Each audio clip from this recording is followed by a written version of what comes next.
देने वाले बनेंगे तो नौकरी करेगा कौन? लेने। क्या हुआ आपका?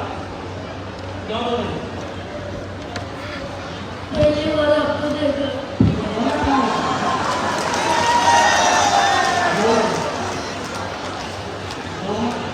ठीक है, तो तेरी यहाँ कर दो।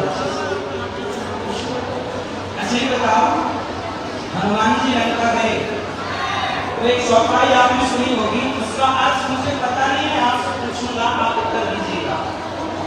राम काज कीन्हे बिनु मोहि कहा विश्राम, इसका अर्थ क्या हुआ? राम जी के काम को किए बिना मुझे विश्राम नहीं मिलेगा। हनुमान जी जब लंका गए तो एक पर्वत आए, पर्वत राजा ने कहा कि थोड़ा थक गए, मौके विश्राम कर लो। हनुमान जी ने कहा ना, राम का काज करने निकला हूं, जब तक राम जी का काज नहीं कर लेता तब तक मुझे विश्राम। इसका अर्थ क्या हुआ? आपके जीवन में क्या कहती है ये चौपाई?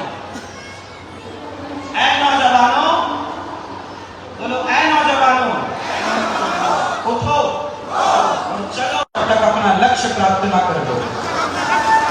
ये अर्थ है इस चौपाई का। हनुमान जी कहते हैं जब तक मैं सीता मैया का पता नहीं लगा लेता तब तक मुझे विश्राम। जीवन में लक्ष्य वही पाता है जो बिना थके बिना रुके तब तक विश्राम ना करे जब तक अपने लक्ष्य को प्राप्त ना कर ले। और ये कहां से सीखना है? श्री हनुमान जी से सीखना। कौन सिखाएगा? हमारे शास्त्र कितने साइंटिफिक हैं।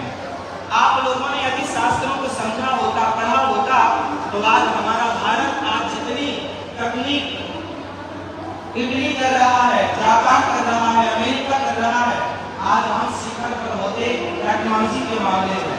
आपको पता है हमारा भारत, हमारा शास्त्र, हमारे सदग्रंथ इतने साइंटिफिक हैं।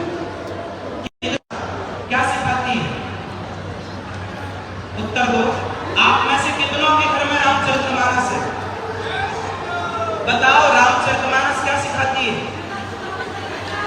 हाँ, रावण का चरित्र और राम का चरित्र दोनों में श्रेष्ठ किसका है? तो राम का चरित्र, इसलिए तुलसीदास जी ने लिखा रामचरित मानस। अर्थ क्या हुआ?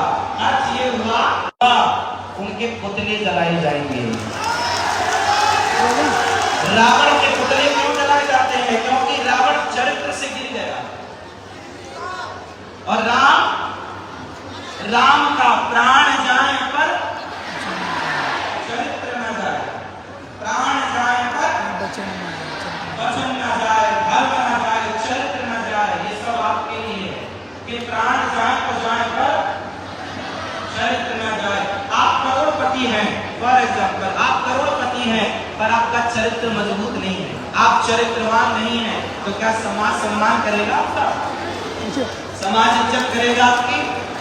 इसलिए आप अपने बच्चों को, आज जितने मेरे नौजवान दोस्त आप खड़े हैं, आपसे प्रार्थना सिर्फ इतनी है, सिर्फ पढ़ाई पर ध्यान दीजिए। आई लव यू मत खेलिएगा। यदि आई लव यू खेलने लग गए तो फिर आपका भविष्य अंधकार में चला जाएगा। इसलिए आई लव यू खेलेंगे। रावण ने पराई स्त्रियों को देखना स्टार्ट कर दिया, सर्वनाश हुआ कि नहीं? आपके सामने उदाहरण है, दुर्योधन ने भरी सभा में एक नारी को गलत दृष्टि से देखा।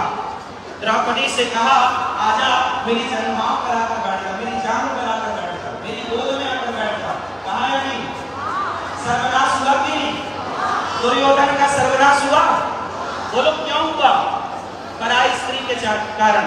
आया ना? रावण का सर्वनाश हुआ किसके कारण? पर स्त्री के कारण। आपको सबक लेना चाहिए, इतिहास से जो नहीं सीखता, इतिहास से जो सबक नहीं लेता, वो सबसे मूर्ख होता है। और जो इतिहास से सबक लेकर अपने चरित्र को, अपने जीवन को संवार ले, सही रास्ते पर ले जाए, समझदार होता है। इसलिए शास्त्रों को समझना पड़ता। समझदारी वो है कि हम शास्त्रों को केवल सुने ना, महाराज जी कथा सुनाए तो केवल सुने ना, उस सुनी हुई बातों को जीवन में चरितार्थ करें, उन बातों पर चलें। झूठ बोलना पाप है, नदी किनारे सांप है। किस किसने सुना? झूठ बोलना पाप है, नदी किनारे सांप है, काली मैया आएंगी और सुना तो सबने है, क्या सुनने से काम होगा? जब तक जीवन में इन बातों को अपनाया ना जाए। महाराज जी जो कहते हैं आपसे, वो केवल कहते नहीं, ये दास अनिरुद्ध जो कहता है, हम केवल कहते नहीं हैं, जो कहते हैं वो करने का पूरा पूरा प्रयास करते हैं, जितना हो सके उतना करना चाहिए। पूज्य महाराज जी ने कहा आप गौरी गोपाल आश्रम आइएगा, वहाँ जो सेवाएं चल रही हैं उनका दर्शन कीजिएगा।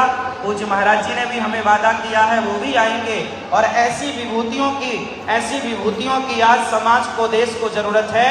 पूज्य महाराज जी बागेश्वर धाम आप कभी जाइए और वहां जाकर देखिए, हनुमान जी का दिव्य प्रताप है।